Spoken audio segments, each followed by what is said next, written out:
Je m'appelle Pascal Lacombe et je suis passionné d'art ethnographique, particulièrement l'art animiste, et je suis un collectionneur des objets d'art provenant de ces sociétés.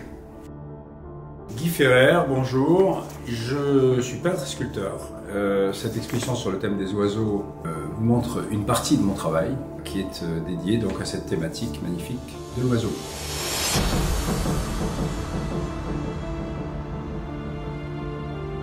Il se trouve que pour des questions un peu mystérieuses, on se ressemble avec Pascal puisqu'on a cette quête commune. Et il nous a semblé intéressant de dire cette complicité dans un duo.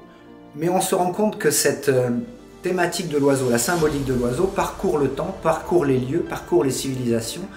Et aujourd'hui encore, elle génère des œuvres de création magnifiques chez des artistes contemporains. Donc il était intéressant de faire le lien entre ces sociétés d'autres continents, d'autres époques, avec la création contemporaine. Et Guy Ferrer est un magnifique exemple de créateur qui aujourd'hui a aussi cette aspiration symbolique autour du vol et de l'esprit. Pourquoi l'oiseau? Parce que l'oiseau est un des symboles les plus répandus, un symbole universel, dans sa variété, dans sa complexité, dans toutes les symboliques diverses qu'on peut lui attribuer, qui sont en rapport avec nos caractères, nos défauts, nos aspirations, nos peurs, nos espoirs. Et c'est vraiment un thème universel. Donc le thème de l'oiseau est un thème majeur pour aller de civilisation ancienne à civilisation contemporaine, à l'immense société, à micro-société. Il est présent partout. L'oiseau vit au ciel. On l'invoque quand il s'agit de parler avec l'esprit. Je dirais l'esprit avec un grand E. Cette thématique m'inspire parce que tout mon travail ouvre sur cette question de l'après-vie. C'est-à-dire que mon travail je ne travaille pas sur le thème de la vie et de la mort, je travaille sur le thème de la vie, de la mort et de la vie. C'est-à-dire que c'est un positionnement espérant. Il se trouve que l'oiseau me donne des confirmations du fait que, vu d'en haut, nos vies terrestres souvent complexes, on se bagarre avec des détails matériels, etc. L'oiseau ne possède rien. Il a juste cette possibilité de faire des grands cercles autour de nous et quelque part peut-être de se rire de nos tourments humains.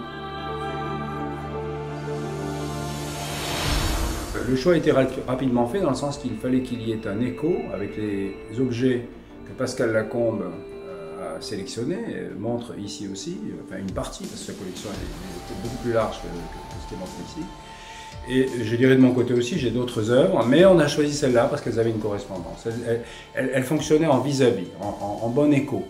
Guy me montrait des tableaux qui, d'un coup, suscitaient une nouvelle partie de mon imaginaire. Je me disais, voilà, quelque chose, un thème de toute évidence qui est en rapport avec le vol, avec l'oiseau. Mais ça, je ne l'avais pas encore trouvé en Papouasie, en Amérique du Sud ou ailleurs. Donc c'est un enrichissement, c'était de belles surprises le plus souvent.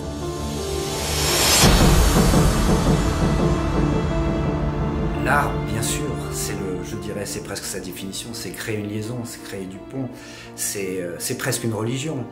Et on est très sensible. Pourquoi les gens vont dans les musées regarder les œuvres de l'Égypte, qui a 2 ou 3 000 ans ou plus, les œuvres de toute civilisation?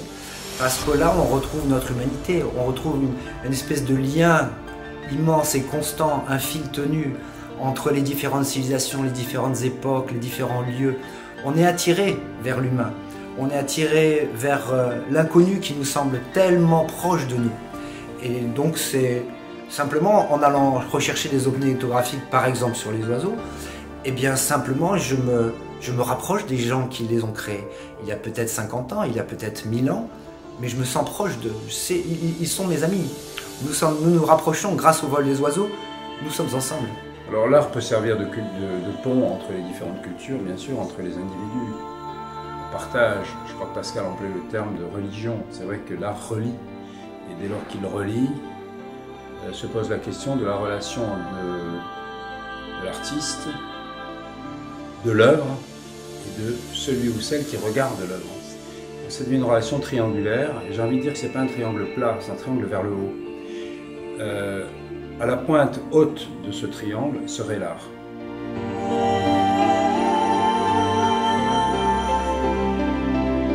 que j'aimerais, c'est que le public aborde la question de l'art comme un déverrouillage de ce que l'on croit savoir, écarte les visières souvent serrées de la relation au réel et fasse évoluer son imaginaire en fait. Et je pense que la thématique de l'oiseau ouvre cette perspective. Oh, ben j'aimerais qu'il emporte le souvenir de la qualité des artistes du monde entier, en tout lieu, avec des moyens parfois très rudimentaires, pouvoir en quelques lignes, quelques coups de pinceau ou quelques coups de canif, pouvoir faire jaillir un symbole magnifique et que chacun se retrouve dans ces symboles.